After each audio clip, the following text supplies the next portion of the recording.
Assalamualaikum warahmatullahi wabarakatuh. Alhamdulillah, saya ucapkan syukur kehadirat Allah Subhanahu wa taala karena pada hari ini kita bisa bertemu dengan kesehatan dan kesempatan yang diberikan. Sebelum saya melanjutkan perkuliahan, saya akan melakukan perkenalan. Sudah ada yang mengenal saya? Baik, saya akan memperkenalkan diri. Nama saya Dr. Hastuti Mulang, SE, MPD, MM. Alamat Todopuli 10, nomor HP 085 39 37 113. Jadi Ananda semua bisa kapan saja bisa menelpon saya, berkonsultasi dengan saya walaupun di luar daripada perkuliahan ini. Adapun mata kuliah, saya mengampu mata kuliah perilaku organisasi. Jadi mata kuliah ini dengan bobot 3 SKS. Adapun metode yang saya gunakan memberikan materi kepada kalian, bisa melakukan pembelajaran secara sendiri. Kemudian kalian supaya lebih memahami materi setelah perkuliahan bisa mencari acuan-acuan yang ada di luar. Kemudian kita juga akan melakukan offline dan online. Jadi kita akan membagi dua, 50% online dan 50% offline. Di dalam pertemuan ini kita akan melakukan interaksi, yaitu saya menjelaskan materi ini, kalian diberikan kesempatan untuk bertanya, menyampaikan pendapat kalian atau ide-ide kalian. Kemudian di dalam pertengahan perkuliahan juga saya bisa saja melakukan pertanyaan, memberikan pertanyaan langsung kepada kalian. Kemudian bisa berbentuk kuis. Adapun bobot penilaian saya, ya, jadi sistem penilaian saya adalah mengumpulkan hasil akhir dari beberapa sumber, yaitu etika. Jadi penilaian etika itu 5%. Kemudian saya melakukan penilaian tugas 15%, absen kehadiran minimal 80% dinilai 15%. Ujian tengah semester 30% dan ujian akhir semester 30%. Jadi saya sangat mengharapkan kalian bisa aktif mengikuti perkuliahan saya minimal 80%. Ya, mungkin itu kontra perkuliahan saya dengan kalian. Untuk mengefektifkan waktu, kita langsung saja kepada materi. Sebelum kita memulai, saya ingin bertanya kepada kalian, siapa yang memahami apa itu perilaku organisasi? Ada yang bisa memberikan apa itu perilaku organisasi? Sesuai dengan pendapat kalian dengan bahasa sederhana saja. Ada yang bisa memberikan apa itu perilaku organisasi? Oke, baiklah. Saya akan menjelaskan. Jadi, di dalam perilaku organisasi, jadi keberagaman dalam organisasi ini adalah suatu organisasi di mana memiliki perbedaan individu seperti umur, jenis kelamin, ras, etnis, dan lain sebagainya. Kemudian, karakteristik demografis, yaitu ilmu pengetahuan sosial yang mengkaji tentang penduduk satu wilayah, baik itu desa, kecamatan, kabupaten, provinsi, maupun negara. Jadi, karakteristik mempunyai ciri-ciri khusus penduduk yang mampu membedakan dengan penduduk yang lainnya. Jadi kalau kita ambil contoh seperti suku Batak, jadi suku Batak itu diidentik dengan pribadi dan suaranya. Jadi berbicara masalah keragaman dalam organisasi. Jadi demokrasi ini yang merupakan sesuatu hal yang sangat penting. Jadi baik di bidang pengetahuan, bagaimana mengatasi setiap permasalahan. Jadi keragaman, bagaimana mengatasi setiap permasalahan yang ada di dalam organisasi.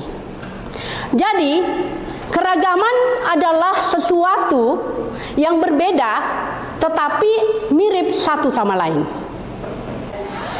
Kemudian, apa sih keuntungan ketika di dalam suatu tempat kerja atau satu organisasi memiliki karyawan yang berbeda? Itu akan memberikan peluang untuk bisa beradaptasi secara meningkat. Kemudian, kita juga akan mendapatkan begitu banyak solusi dengan adanya keberagaman di dalam tempat kerja. Kemudian, di dalam organisasi ini, itulah sehingga kita harus mempelajari apa itu perilaku organisasi. Jadi, perilaku organisasi adalah suatu wadah yang memiliki multifungsi, yang memberikan suatu pendapat, suatu kenyataan yang sangat bermanfaat buat suatu organisasi, baik itu pemiliknya. Jadi, organisasi ini dalam adanya keberagaman ini merupakan suatu kesatuan untuk mencapai sebuah tujuan. Jadi, perilaku organisasi ini adalah ilmu pengetahuan yang memberikan bagaimana cara melakukan penerapan di dalam organisasi, bagaimana bisa menjalankan organisasi itu sendiri. Kemudian, di dalam keragaman organisasi tadi, kita melihat bahwa apa sih contoh daripada keragaman organisasi dengan adanya keberagaman. Seperti tadi saya katakan bahwa dengan adanya perbedaan umur, perbedaan jenis kelamin, kalau umpamanya dilihat dari segi umur, kita melihat di tempat kerja umur yang muda atau kita katakan karyawan yang baru itu lebih mudah beradaptasi. Dia lebih menguasai dengan sistem digital. Sedangkan karyawan yang lama atau yang sudah berumur agak di atas itu sedikit ketinggalan. Tetapi dengan adanya karyawan yang muda itu saling berhubungan. Ada kait-mengkait. Begitu juga dari jenis kelamin, laki-laki dan wanita. Kita lihat wanita beberapa organisasi di kantor, kita lihat bahwa wanita itu lebih banyak menjadi bendahara, menjadi sekretaris.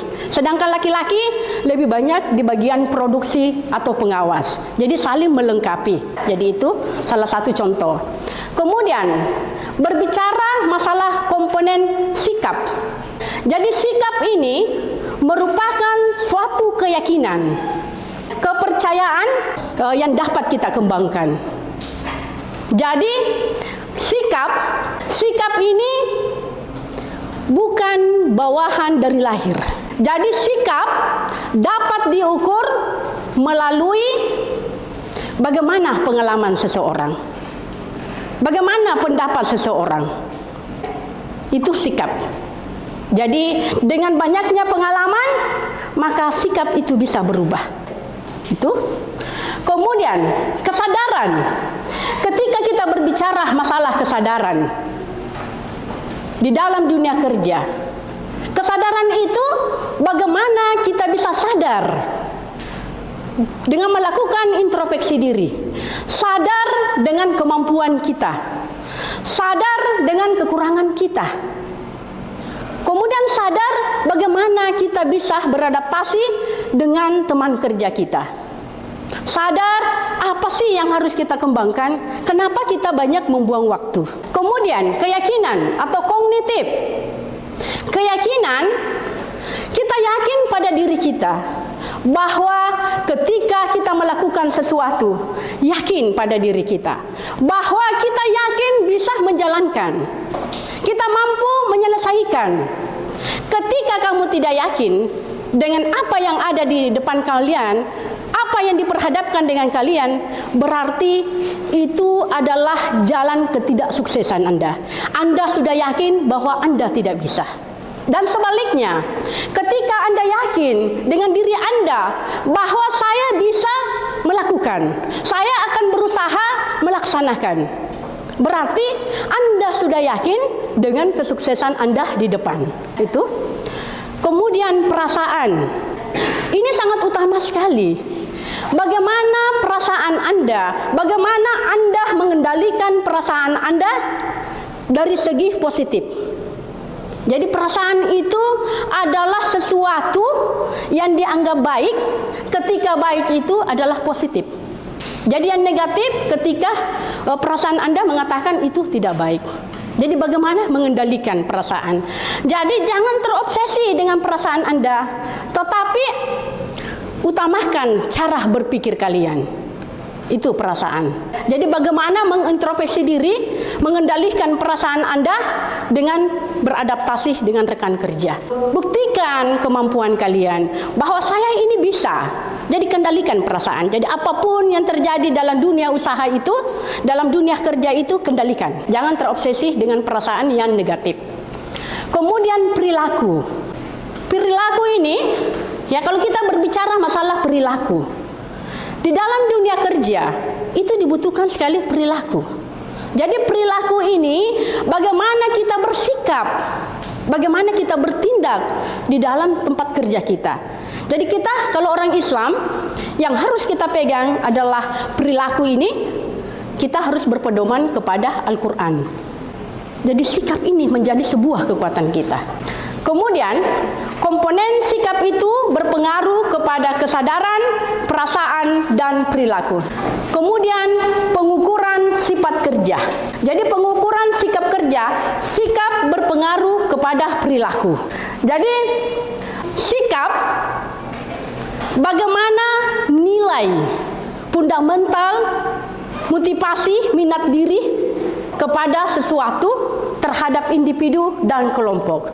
Kemudian kehususan sikap. Jadi ketika kehususan sikap ini semakin besar dan perilaku semakin besar, maka semakin kuat hubungan antara keduanya. Selanjutnya, aksesibilitas sikap. Ini mengukur menyangkut kenyamanan. Jadi bagaimana kita bekerja dengan fasilitas yang ada. Umpamanya di dalam gedung, kita bekerja di tempat kerja, itu kita sudah diberikan ruangan yang dilengkapi dengan AC, dengan meja dan kursi yang sudah nyaman, bagus dilihat. Nah, tinggal kita bagaimana caranya menata tempat itu. Jadi aksesibilitas ini tidak lepas daripada kenyamanan. Kemudian tekanan-tekanan sosial terhadap individu. Ini yang sering sekali terjadi kepada karyawan. Apa sih itu tekanan-tekanan sosial di dalam dunia kerja? Kita mengambil contoh, ketika kita bekerja, kita lebih banyak menumpuk pekerjaan. Kita tidak sadar, kita terasa nyaman dengan menumpuk pekerjaan. Yang pada akhirnya kita harus bertanggung jawab dengan pekerjaan itu. Kita sudah mulai pusing karena sudah harus diminta pekerjaan itu harus menyelesaikan dengan waktu yang bersamaan. Padahal tadi waktu ini tidak bersamaan, cuma kita sendiri yang menumpuk pekerjaan-pekerjaan itu. Nah, makanya jangan pernah menunda waktu. Karena setiap waktu itu mempunyai pekerjaan sendiri. Jangan pernah menunda pekerjaan karena hari esok ada pekerjaannya sendiri. Itu ya. Kemudian pengalaman langsung dengan sikap. Itu tadi, bahwa semakin banyak pengalaman, maka semakin mampu kita untuk mengendalikan sikap. Jadi sikap kita, pengalaman kita banyak, otomatis perilaku itu akan menjadi lebih baik. Kemudian yang mempengaruhi kepuasan kerja. Jadi yang mempengaruhi kepuasan kerja adalah pekerjaan itu sendiri. Hubungan dengan atasan, teman sekerja, promosi, lingkungan atau lokasi, gaji dan upah. Jadi ketika kita berbicara masalah pekerjaan itu sendiri, itu tadi yang saya katakan, bahwa kita sendiri yang mengolah pekerjaan itu. Kita sendiri yang membuat grafik pekerjaan itu. Bagaimana kita bisa menyelesaikan dengan tepat waktu, kita memiliki target. Kemudian, hubungan dengan atasan. Bagaimana cara kita melakukan hubungan baik dengan atasan sehingga tidak terjadi tekanan sosial. Jadi, kita harus melakukan pendekatan kepada atasan. Jadikan atasan itu sebagai adik kita. Artinya, ketika kita berpikir atasan itu adalah adik kita, otomatis kita lebih memperhatikan, kita menyayangi, kita ikut membantu atasan dalam segala hal, baik itu yang kecil. Kita ikut menyiapkan apa yang dibutuhkan atasan supaya atasan itu merasa diperhatikan. Adik kan seperti itu, mau diperhatikan. Kemudian, jadikan atasan itu teman, supaya kita tidak merasa segan dengan atasan. Kita lihat, kalian lebih mudah curhat dengan teman dibanding saudara. Kenapa demikian? Itu, kalau kita menjadikan atasan kita dengan teman, kita lebih enak nyambung berkomunikasi, tidak ada rasa tegang, tidak ada rasa takut, kita lebih fleksibel dengan atasan. Apa yang terjadi, kita lebih mudah menyampaikan karena ada kedekatan. Apalagi kalau kita bisa diajak makan di luar, lebih banyak ketemu di luar dengan atasan, dengan urusan-urusan pekerjaan atau dengan urusan apa, sangat membantu hubungan dengan atasan. Kita lebih banyak sharing dengan atasan, kita lebih banyak berbicara dengan atasan, supaya apa yang terjadi di dalam kantor, atasan bisa mendapatkan informasi. Tetapi Anda juga jangan menjadikan sebuah kesempatan dengan adanya kepercayaan yang diberikan, dengan adanya kedekatan, kalian seenaknya memberikan informasi negatif, sampai menyalahkan teman-teman yang lain, mengambil keuntungan di dalamnya. Artinya, informasi yang kalian berikan itu, kalian harus bertanggung jawab. Jangan sampai mengada-ngada menyalahkan yang lain. Itu yang harus diperhatikan. Kemudian, lingkungan atau lokasi. Jadi lingkungan atau lokasi ini itu tidak lihat dari bagaimana kenyamanan dalam lokasi, kemudian bagaimana kita beradaptasi. Kemudian suasana itu juga mempengaruhi kepada cuaca. Jadi ketika musim hujan, otomatis kinerja itu lebih kurang karena produksi lebih menurun.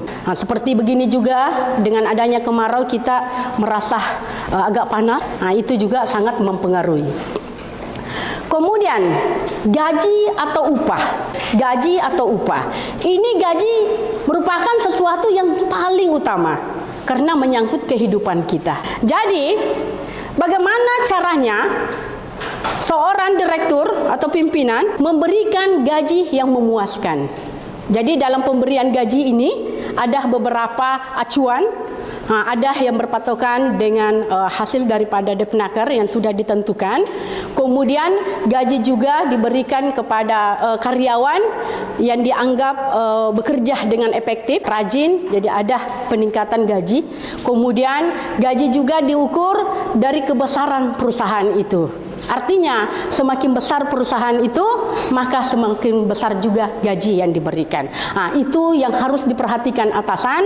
Jangan sampai kita kehilangan karyawan yang profesional karena gaji. Jadi banyak sekali karyawan yang resign dari pekerjaannya karena merasa tidak puas. Jadi dia masih mencari peluang yang ada di luar. Kemudian membangun tim kerja. Bagaimana memiliki visi dan misi yang sama. Jadi, setiap karyawan harus memahami apa visi dan misi di dalam pekerjaan. Begitu juga dengan Ananda semua. Harus hafal itu, tahu itu, apa visi dan misi UMI. Jadi bagaimana kita merencanakan, apa yang direncanakan, dan bagaimana cara melakukan pelaksanaan. Yaitu visi dan misi. Jadi visi dan misi itu harus sama. Jadi ada kekompakan di dalamnya. Kemudian saling percaya. Ini. Kalau kita tidak dipercaya, susah untuk melakukan bekerja. Jadi seorang atasan harus memberikan kepercayaan kepada karyawannya. Jadi harus adil. Jangan pilih kasih. percayakan kepada karyawannya supaya atasan bisa melihat sejauh mana kemampuan. Akhirnya atasan menempatkan karyawan sesuai dengan kemampuan masing-masing. Itu jadi harus dipercayakan. Jadi itu tadi saya katakan, kalau kita dekat dengan atasan, berarti kita menanamkan kepercayaan kepada atasan. Begitu juga dengan rekan kerja. Jadi kita harus percaya, kita harus bertanggung jawab, dan kita harus jujur. Yang paling utama ini adalah kejujuran. Jadi jujur kepada diri kita, jujur dengan orang, jujur dengan pekerjaan, jujur dengan atasan. Kalau kita tidak jujur, kemanapun kita tidak akan selamat, dimanapun kita bekerja. Jadi tanamkan kejujuran pada diri kita masing-masing. Kemudian adakan kegiatan bersama. Jadi melakukan kegiatan bersama ini juga membentuk sebuah tim. Jadi kita membentuk tim. Jadi di dalam dunia kerja itu ada struktur organisasi. Jadi nanti selanjutnya saya akan memberikan apa sih itu struktur organisasi, bagaimana kerangkanya, siapa-siapa yang diposisikan di dalam. Itu nanti selanjutnya kita akan bicarakan ke depan. Kemudian kegiatan bersama ini juga bisa dilakukan di luar supaya ada kedekatan. Jadi kita bisa pada saat kita waktu istirahat, bisa kalau Anda merasa melebihi, silahkan traktir temannya. Kalau tidak melebihi, bayar masing-masing. Yang penting di dalamnya ada kebersamaan. Kemudian di hari libur juga kita mungkin bisa melakukan rekreasi dengan teman, melakukan rekreasi atau mengikuti event-event yang lain, atau melakukan kegiatan-kegiatan yang lain. Kemudian pahami peran dan tanggung jawab masing-masing. Ya, jadi peran dan tanggung jawab masing-masing ini, apa yang diberikan wewenang kepada kita, itu harus kita bertanggung jawab dengan pekerjaan kita. Jadi harus ada motivasi di dalamnya. Kemudian saling menghormati dan menghargai. Itu tadi, bahwa tanamkan di dalam dunia kerja itu bagaimana cara menghormati dan menghargai. Kita lebih menghargai, menghormati orang yang lebih tua daripada kita.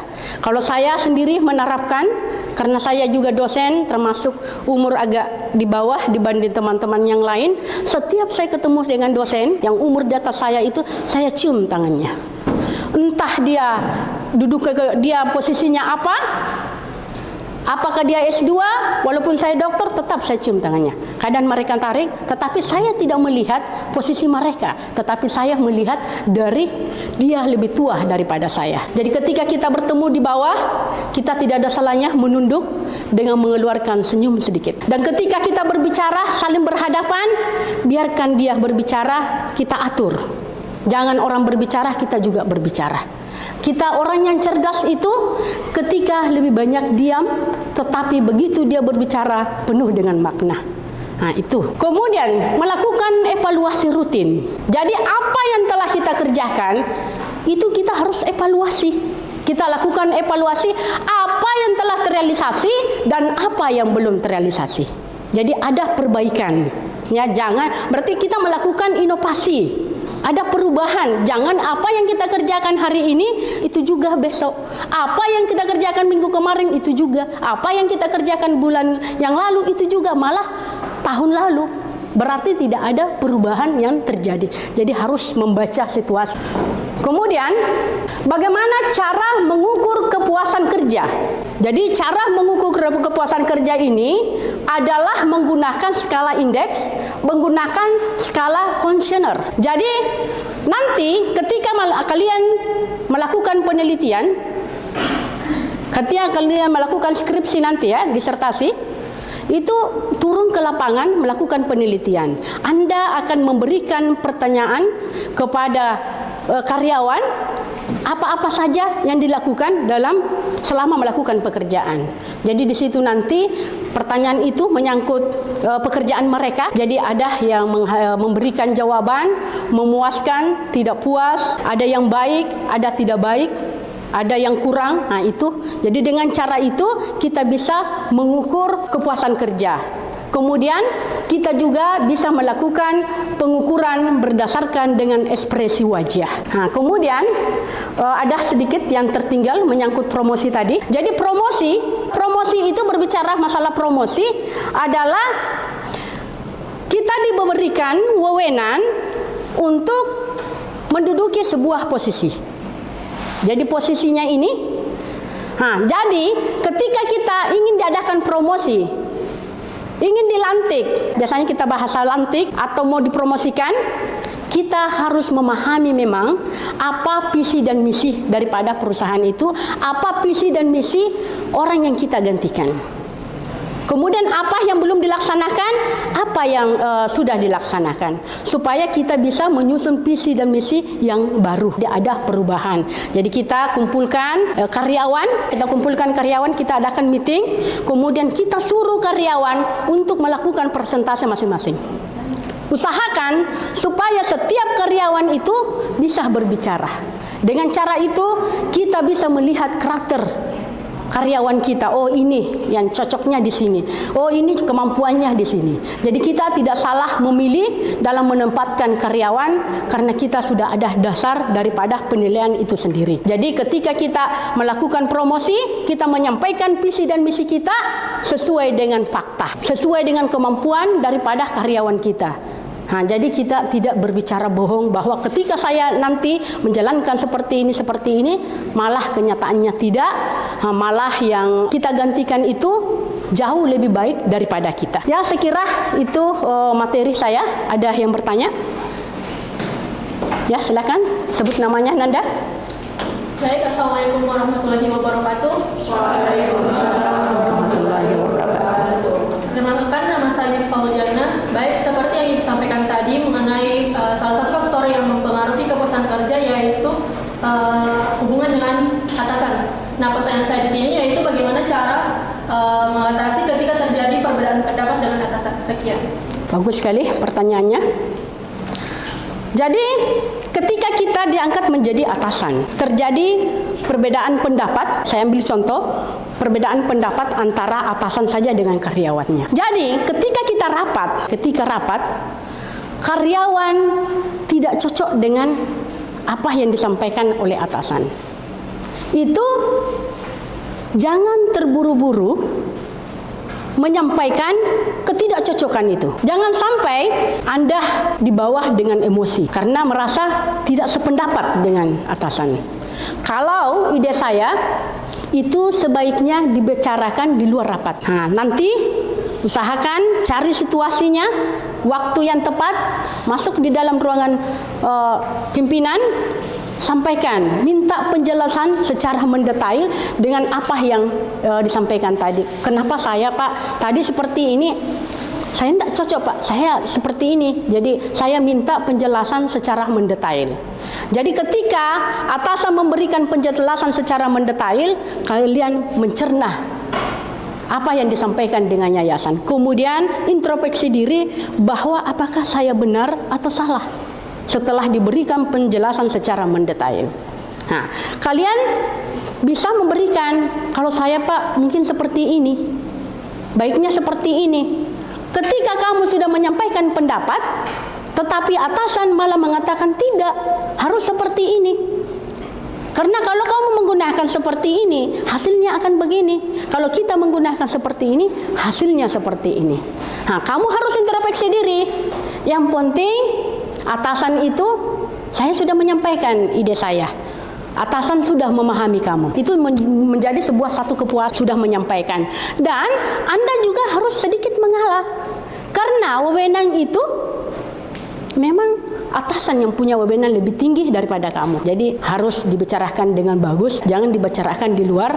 Nanti kita, oh tidak, sampai angkat meja lah, pukul meja. Jadi ketika kita bicarakan dengan baik-baik, itu bisa mengendalikan emosi kita. Jadi kita juga dengan atasan tidak akan melakukan silaturahmi itu semakin menurun, tetapi malah lebih dekat. Ya, ada lagi pertanyaan? Silakan, Nanda. Baik, Assalamualaikum warahmatullahi wabarakatuh. Perkenalkan, nama saya Rifki.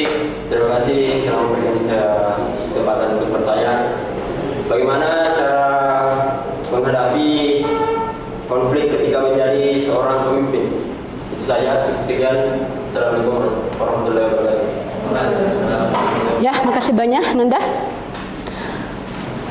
Seorang atasan, bagaimana mengatasi konflik yang terjadi ya di dalam dunia kerja yang kita bawahi? Kalau menurut saya, atasan itu sebelum turun atau menyelesaikan permasalahan harus melihat dulu akar daripada permasalahan. Jadi harus melakukan penelitian. Jadi harus melakukan penelitian dulu, apa sih akar daripada permasalahan. Jadi sudah ada penganalisaan kita, oh si A seperti ini, si B seperti ini. Oh, akhirnya terjadi ini. Jadi sudah ada solusi. Tetapi walaupun sudah ada solusi, kita tidak bisa langsung ketemu panggil mereka langsung menyalahkan. Kita berikan kesempatan yang luang buat orang yang konflik ini. Kenapa? Coba ceritakan apa yang terjadi. Jadi berhadapan, ya berhadapan, sampaikan. Kemudian si B lagi kita tanya, sampaikan apa yang terjadi. Kenapa menurut kamu? Jadi mereka itu merasa puas karena didengarkan. Apa yang disampaikan uniknya, kenapa kronologisnya itu bisa disampaikan, itu merasa ada kepuasan di dalamnya. Karena oh sudah tadi walaupun bagaimana saya sudah didengar, saya diberikan kesempatan. Kemudian atasan juga mencari informasi dari yang ada di sekitarnya, yang melihat kondisi yang atau ikut terlibat di dalamnya, itu juga mencari informasi dari situ. Dari itulah atasan bisa menyimpulkan supaya lebih lengkap. Tadi dipertemukan secara berdua, kita panggil lagi secara pribadi. Ya mungkin saja ada yang ingin disampaikan tapi tidak enak pada saat dia berhadapan. Nah, kemudian si B juga seperti itu. Akhirnya atasan dengan hasil itu bisa melakukan evaluasi, menganalisa permasalahan itu, melihat dari mulai dari awal bagaimana kronologis permasalahan itu. Akhirnya muncul ide, ada solusi yang bisa diberikan oleh atasan. Seperti itu. Sama saja ketika kita rapat kemudian atasan mengundang kita ikut rapat, itu hadir ya, hadir. Kemudian usahakan orang yang baru itu sampaikan pendapat kalian. Jangan merasa saya ini orang baru tidak enak ketika saya menyampaikan ide, nanti yang senior yang lama mengatakan oh so tahu so ini. Nah, coba dia lakukan dulu penelitian, cari tahu permasalahan itu. Nah, kemudian usahakan diungkapkan di dalam rapat supaya kita dianggap bisa memecahkan ide, karena memang itu adalah kesempatan yang baik buat kita. Sekira itulah materi yang singkat dari saya. Mudah-mudahan ada manfaatnya. Tidak ada lagi? Ya, kalau tidak ada, saya akhiri dengan ucapan wabillahi taufiq wal hidayah. Assalamualaikum warahmatullahi wabarakatuh. Waalaikumsalam.